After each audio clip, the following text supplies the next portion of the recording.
Cast your mind back to 2007. Steve Jobs walks onto a stage and unveils a device that would change the world forever. The first iPhone. It was revolutionary. A full-screen phone with a single button, multi-touch gestures, and an interface so intuitive it felt like magic. But this magic would soon spark one of the biggest, most expensive, and most bitter corporate battles in modern history. The billion-dollar patent war between Apple and Samsung. Before the iPhone, Samsung was a major player, but their smartphones looked very different. They had physical keyboards, smaller screens, and ran on clunky operating systems. But after the iPhone's debut, something changed. In 2010, Samsung released the Galaxy S. When Apple's executives saw it, they were furious. From the grid of colorful, rounded square icons to the overall look and feel of the device, they saw a blatant copy of their groundbreaking product. Internally, they called it slavish copying. So, in April 2011, Apple dropped a bombshell. They filed a massive lawsuit against Samsung in the United States, accusing them of infringing on numerous patents and trademarks. This wasn't just a minor disagreement. It was a declaration of war. Apple claimed that Samsung's success was built on stealing their innovative technology and design.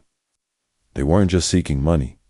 They were seeking to protect the very essence of what made the iPhone the iPhone.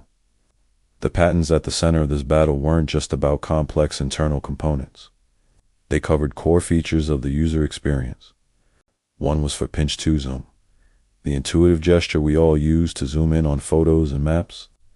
Another was for bounce back, the little elastic effect you see when you scroll to the end of a list.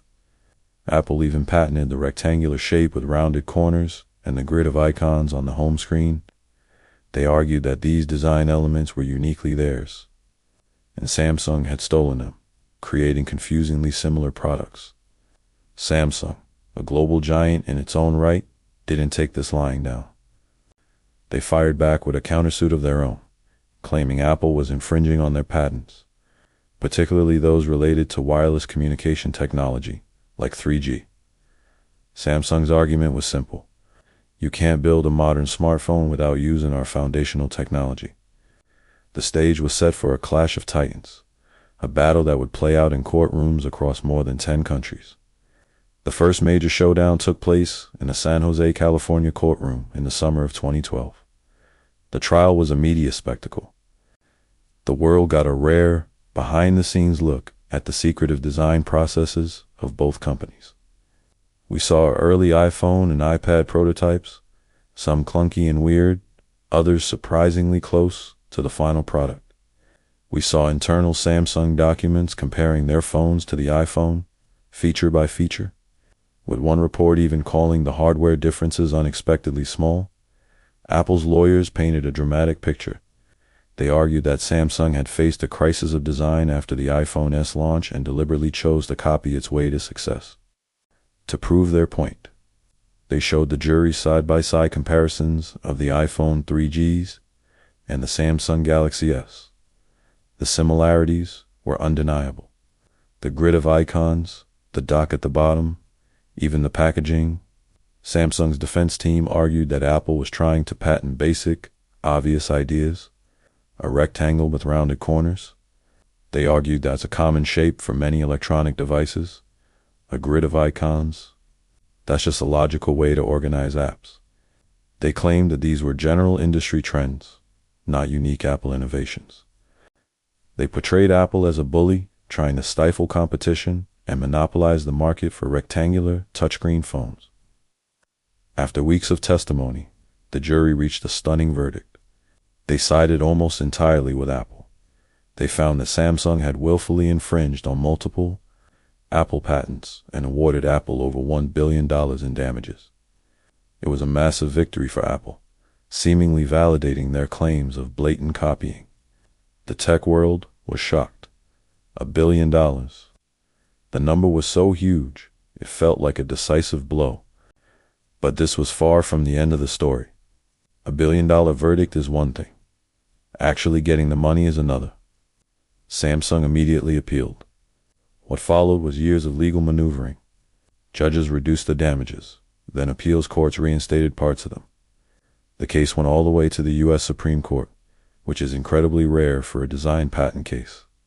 The Supreme Court didn't rule on whether Samsung copied Apple. Instead, they focused on a crucial question. When a design patent is infringed, should damages be based on the total profit from the entire device, or just the profit from the specific components that were copied? Think about it. If the design of the phone's case is copied, should the patent holder get all the profits from the entire phone, including the processor, the screen, and the modem? The Supreme Court said no, not necessarily. They sent the case back to the lower courts to figure out a new, fairer way to calculate the damages. While the lawyers were fighting in court, the smartphone market was changing at lightning speed. By the mid-2010s, both Apple's iOS and Samsung's Android phones had evolved. New features, new designs, and new technologies emerged. The patents they were fighting over, like pinch-to-zoom and bounce back, had become standard features on virtually every smartphone. The designs of the phones themselves had also diverged. The fight that started over the look of the original Galaxy S seemed almost ancient in the face of new glass-backed phones, bezel-less screens, and multiple camera arrays. The war was incredibly expensive for both sides, costing hundreds of millions of dollars in legal fees alone. It also took a toll on their relationship. Remember, Apple was one of Samsung's biggest customers, buying billions of dollars worth of components like memory chips and display panels.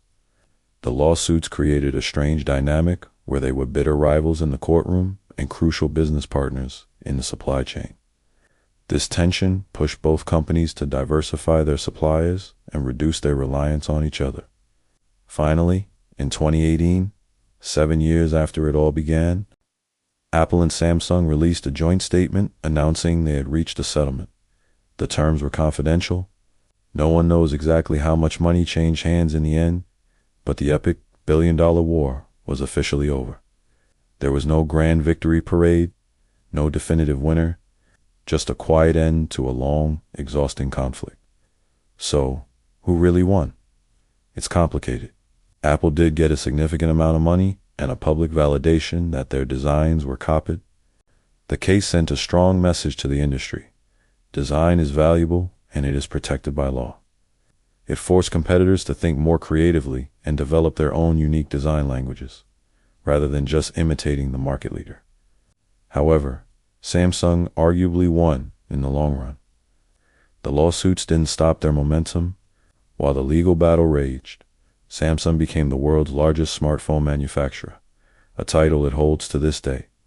The legal fees, while massive, were just the cost of doing business for a company of their scale. They successfully defended their position in the market and continued to innovate, eventually becoming Apple's primary rival. The Apple versus Samsung patent war was more than just a corporate squabble. It was a defining moment in the history of technology. It forced us to ask fundamental questions about innovation, competition, and inspiration. Where is the line between being inspired by a good idea and simply stealing it? How do you put a price on a design, an icon, or a simple, intuitive gesture? The battle may be over, but its legacy lives on in every smartphone we hold in our hands today. It shaped the industry, defined the two biggest players, and changed the way we think about the technology that has become so central to our lives. Thanks for watching. What do you think? Did Samsung copy Apple, or was Apple trying to stifle competition? Let me know your thoughts in the comments below. And if you enjoyed this deep dive, be sure to hit that like button and subscribe for more stories from the world of tech. See you in the next one.